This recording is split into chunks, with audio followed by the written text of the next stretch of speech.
So I remember when I grew up, one of the things that was always a big deal every summer was the coming of the grandparents. So we lived far away from most of the rest of our family. When we lived in eastern Montana, everyone else lived in California and other such places. And when you're, a single mom with 3 kids, there wasn't a lot of traveling that we did. So it was always wonderful and exciting when the grandparents would come to visit us.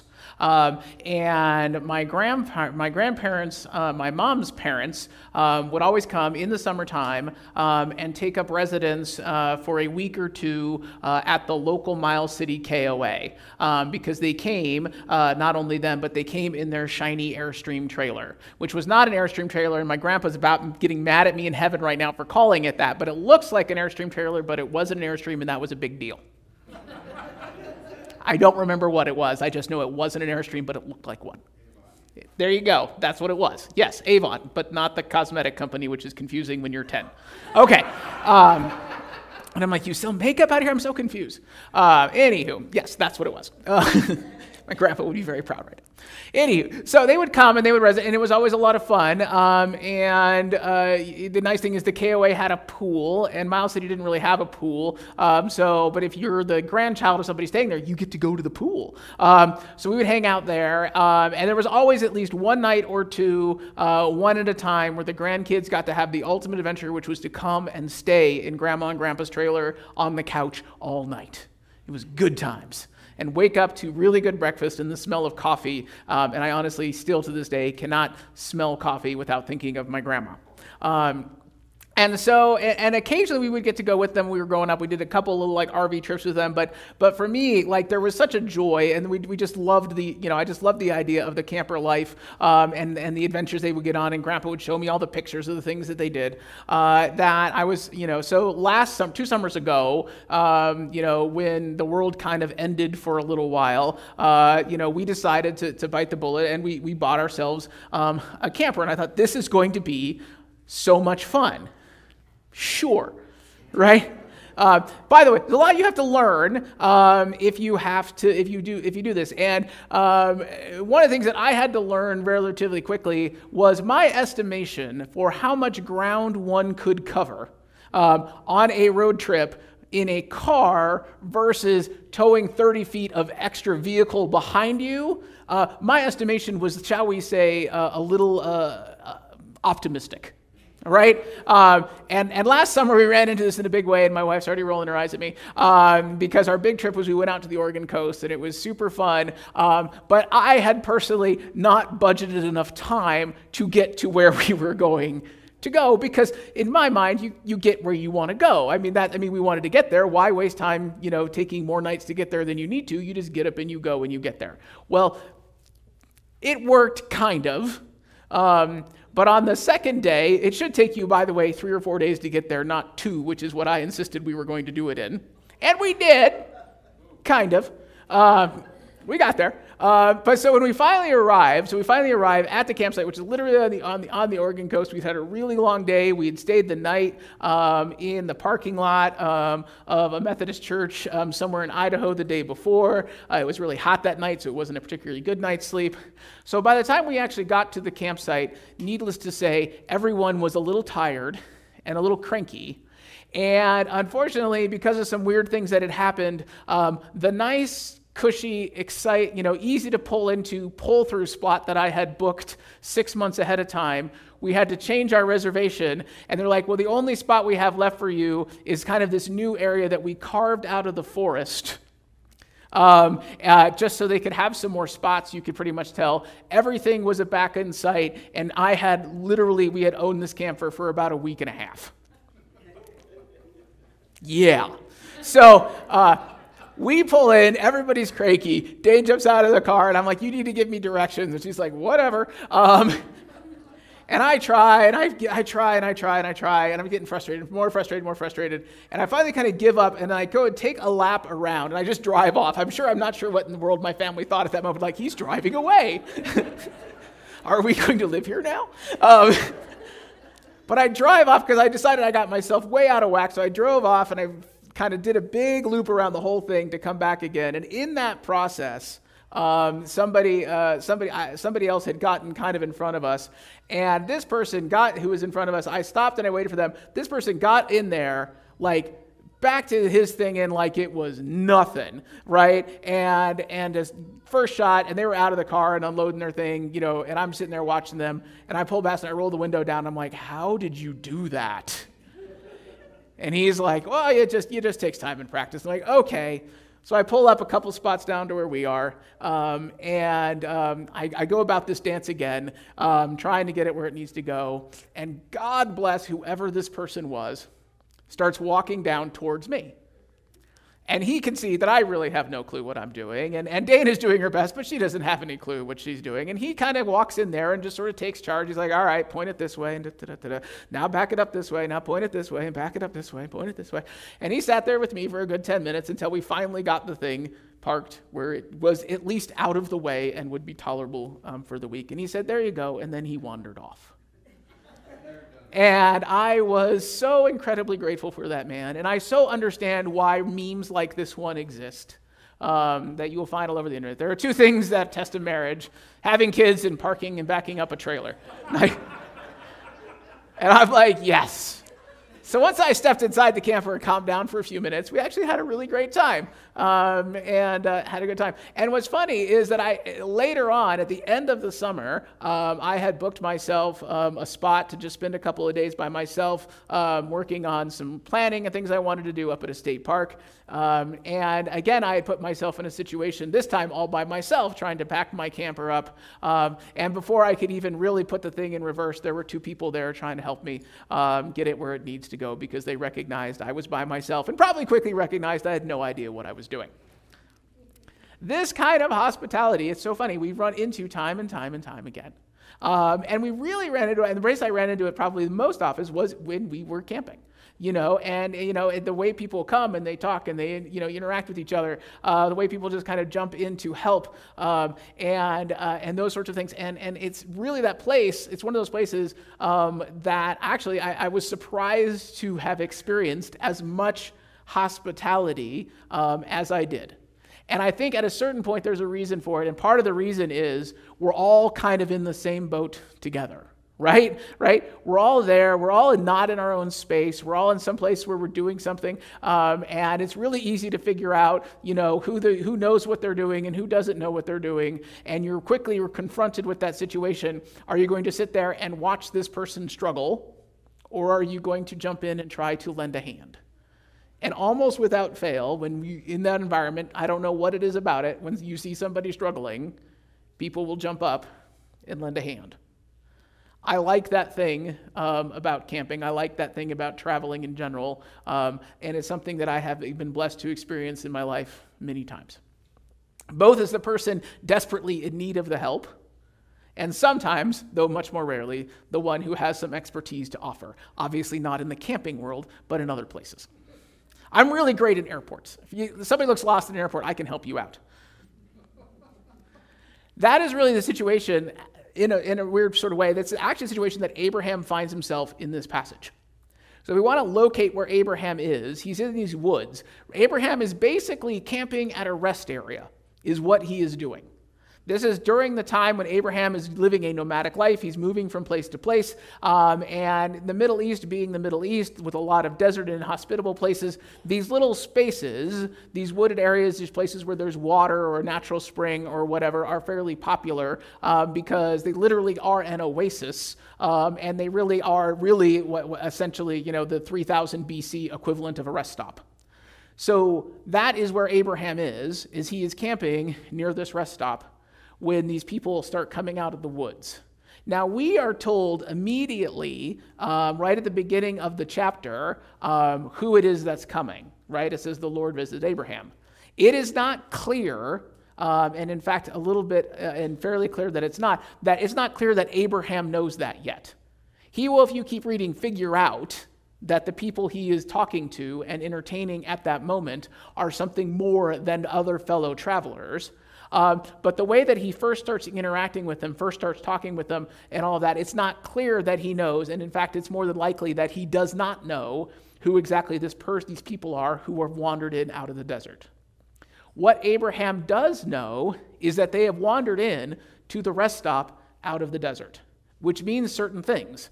They had to have come a pretty decent distance. They are probably tired. They are probably thirsty. They are probably hungry. This goes without saying. Anybody who wanders into that situation is going to be in that boat. So Abraham jumps up and does the thing that you do, right? Which is he offers hospitality to them. He says, I know, I can guess, I'm pretty certain I know what you need.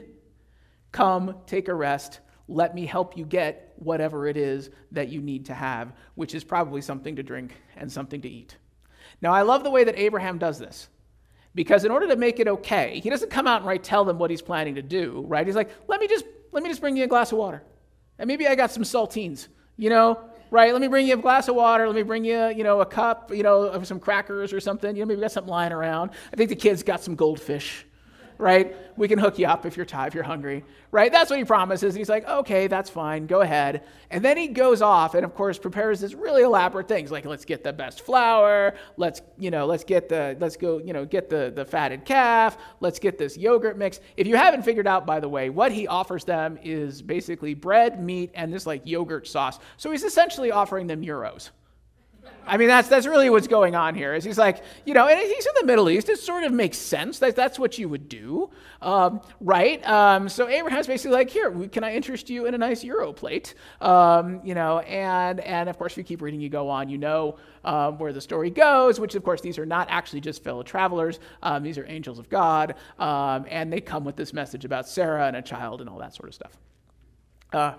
But what can be lost on us that we shouldn't lose is the nomadic life that Abraham lives.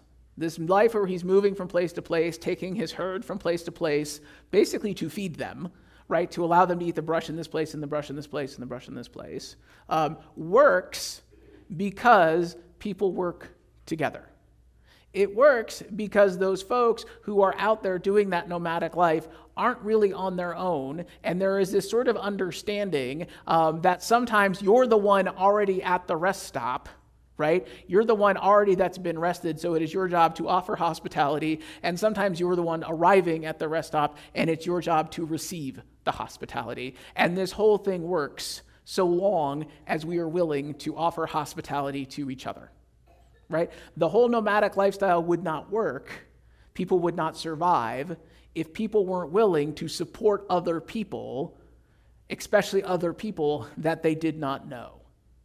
That's really the hitch in the whole thing. And the whole thing, the reason works, is because of that.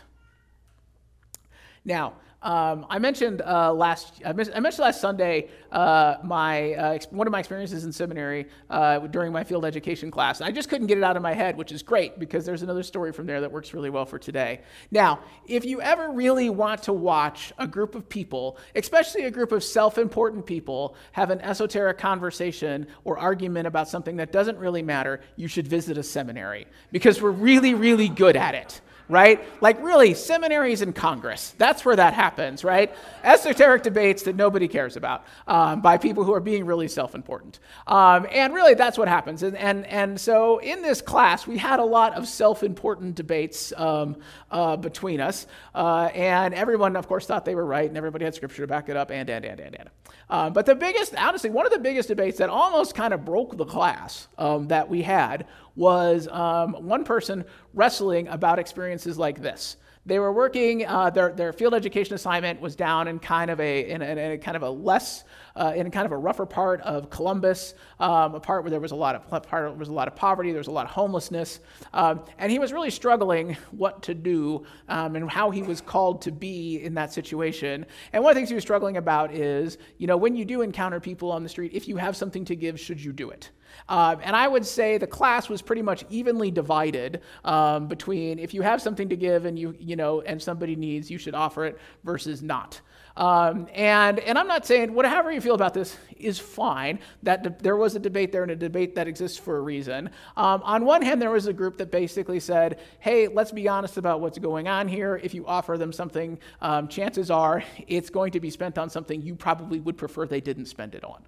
Right? If you offer them money, it's probably going to go to buy something that has more to do with their addiction than it does with their needs. right? And so that is the challenge. There was a whole group that was kind of in that camp that said, we don't think this is a good idea because really at the end of the day, it's an enabling behavior. And there was this other side of the camp that said, the other side of the camp was like, well, basically was like, you don't know that. And what are you, once you've given, are you still responsible for what happens? What you're responsible for is how you give, if you give and how you give, and the heart and the intention you have to the gift. What that person does with it is sort of up to them, right? And it kind of divided the group. The instructor was very clearly on one side. This instructor I didn't care for the other. So me, being me, who didn't really have a horse in the race completely because I could see both sides, decided to take the other side. Because if you get a chance to get into a debate with your professor you don't like, then you might as well, right? I was pretty certain I was getting a C in the class anyway. But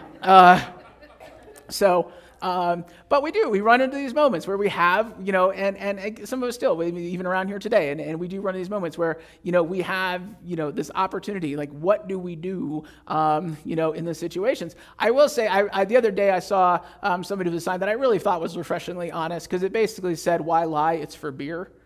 And I'm like, thanks, man. Thanks for just telling me how it is. I also think it's really interesting. I think it was about a year ago. We were at Target, and there was somebody there with an accordion, really doing a good job, actually playing the accordion. But we live in the 21st century, and we live in 2021 or 2022, and I never had cash. And God bless that person. They had written their Venmo account like on the sign, and I'm like, man, I'm tempted to give you $10 just for that. That's a great one. So whatever side whatever side you fall on, and whether you feel compelled to give or you struggle with it or however you are, the truth is this: God does put time. There are times that God puts opportunities in our lives for us to show grace to people, to show hospitality to people. And obviously, we don't want to give in a way that it ultimately isn't actually giving, but is doing harm, right? We want to be careful about it. There was actually a book that came out 10 years ago called When Helping Hurts. And really the thesis was sometimes the things we do to try to help people, especially help people in other countries, don't actually do the help that we think it does, and in the end can actually do some harm. And he goes through some case studies about it. And unfortunately, I think as most of the cases with books like that, he comes to a pretty one-dimensional, and honestly, these things are much more complicated than he, I think, lays out. But that book and that kind of idea kind of took, the church world and kind of caused us to think for a while. And kind of reflect on where do we do our work? How do we do our work? Are we actually being helpful in the work? Is the work we're doing actually helping people in the way that we intended to? And at the end of the day, how much of that can we control? One of the places that this came to a head was in the ministry I also talked about last week that John Edgar run, my mentor at the time. And he ran this ministry, which was the free store we've talked about before. We have one at my last church. It's a store where everything is free. It's pretty straightforward. They had a big ministry. It was their cornerstone ministry. It was the thing they were most known for. And every once in a while, they would get grief from people about it. They would get grief from community members as saying, oh, we wouldn't have all these poor people around here if you weren't giving them clothes. Like, I don't think it works that way, right? Nobody says, I'm going to be homeless so I can get down on those free, T-shirts. I'm like, no, I don't think that's how that works. And all that kind of stuff. And when this whole wave came out, he kind of got hit up with that. He's like, is this really helping? Is this not helping? And at the end of the day, this is where he came down, at least with this ministry and what he was doing. He's like, here's what I know. I know when people come in here and they have a need, and they need something, and we can meet that need. They need clothes for their kids. They need clothes for that. There's a woman who needs clothes for a job interview, whatever it is. When somebody comes in and they have a need, and we find a way to meet that need, they not only leave with the clothes, they leave with something else. Because they don't just leave clothed in cloth, they end up leaving clothed in grace. That this is a way we take God's grace and we make it real. We take this grace that we know of God, this love that we know of God, and we turn it into something that people can actually feel and touch. It's like, how can it be a bad thing for people to come and leave clothed in grace? Now, they may not know that. They may not understand it. The thing about God's grace is that we have to choose to receive it. It is always there. It is always available for us. It is always part of our lives. It is something that goes before us wherever we go. Our responsibility isn't to earn God's grace. Our responsibility is to recognize that God's grace is being offered to us. He's like, not everybody will see it as grace. Not everybody will see what we mean by it. But how can it be a bad thing for us to do all we can to clothe them in grace before they leave the door? Maybe they won't see it this time, and maybe they won't see it the next time.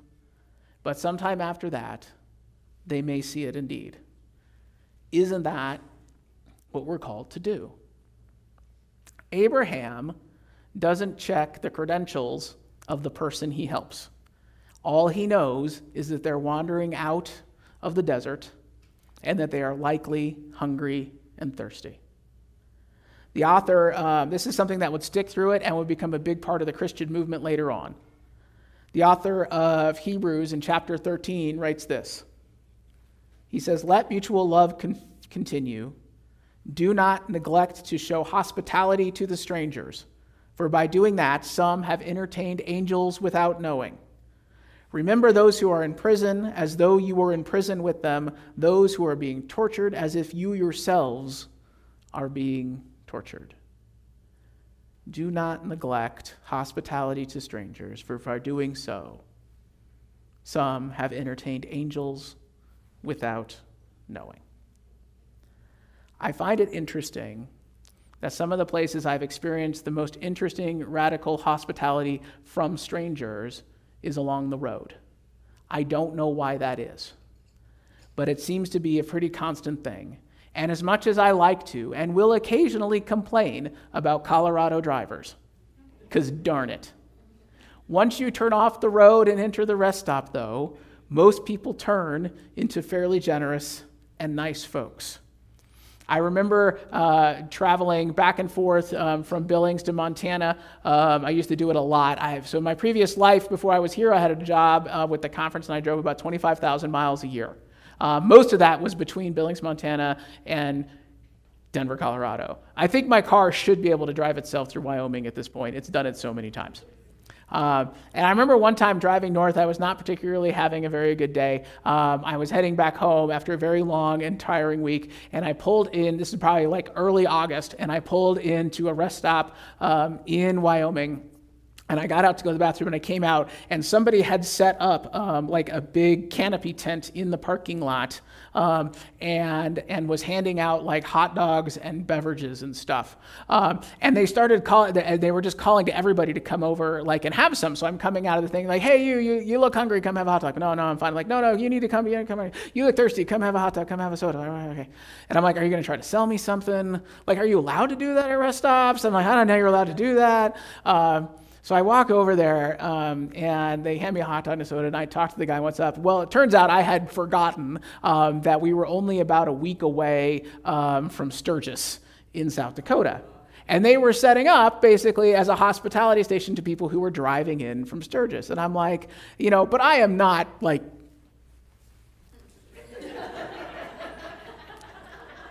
I was driving a Ford Fusion, right? I mean, it's just like...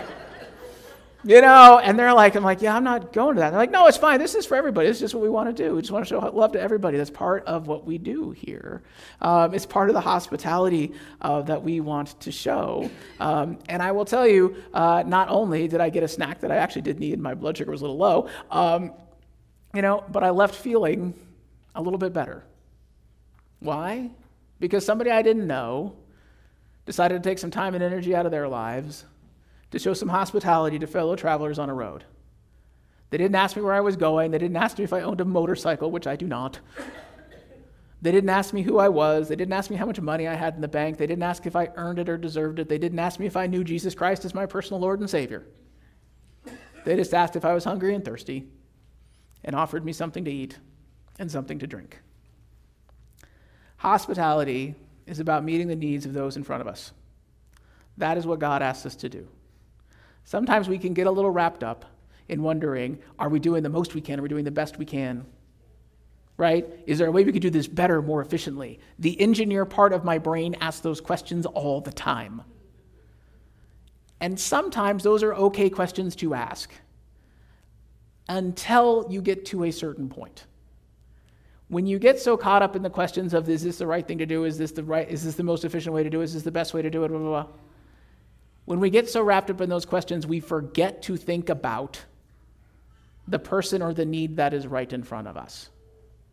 And we forget to consider maybe the most important thing we have to do, maybe the most important need we have to meet is whatever need God has chosen to put in our path. Whatever people God has chosen to put us in contact with who are wandering out of the desert. Whatever need it is that happens to be in front of us. When the author of Hebrews reminds us not to neglect hospitality, that's what he means. It doesn't mean we don't do the bigger things or ask the bigger questions, but certainly we do. But we also cannot neglect the fact that there may be somebody close to us who really just what needs more than anything is a hug and a word of encouragement. There may be somebody close to us, maybe we know or maybe we don't, that needs a smile, that needs a kind word, that needs a hot dog and a lukewarm Diet Coke. Because sometimes that's what God's grace looks like. God's grace looks like the dollar we have in our pocket, or the granola bar that we have to hand to somebody, or the hug, or the word of encouragement, or whatever it is. And certainly we want to live in a world where more of God's grace is out and moving in the world, where more of God's grace is being shared, and where that hospitality is being practiced. God called Abraham to do it 5,000 years ago, and Abraham was richly blessed because of it. We are called to do nothing less and nothing more, but to show hospitality to one another, to those in need, whoever they may be, and we can also know and trust that God will bless us too. Amen.